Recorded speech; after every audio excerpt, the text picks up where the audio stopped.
Имаше 3 операции, но явно бяха неуспешни, защото ретината пак беше отлепена. Казвам се Лъчезар Спасов, от град Перник съм. Всичко започна с едно отлепване на ретината миналата година, декември месец. Както направих операция на ретината, първоначална, беше добре.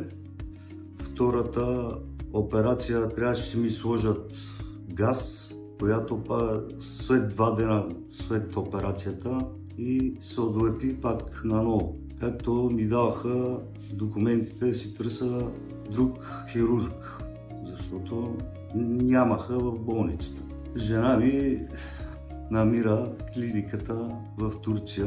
В София дойдех на безплатна консултация при професорката, която много добре се отнасяха с мен. Господин Лъчезар имаше отлепване на ретината на лявото око.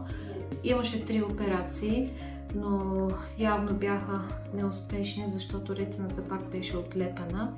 Затова направихме 4-та операция и всичко е наред, беше успешна. И надяваме се, че след няколко седмици ще дойде и ще махнем силикона и всичко ще е наред. След намесата на професорката се чувствам по-добре и след операцията. Значи много съм доволен и препоръчвам, който има проблеми да дойде да види за какво става въпрос. Много е добра.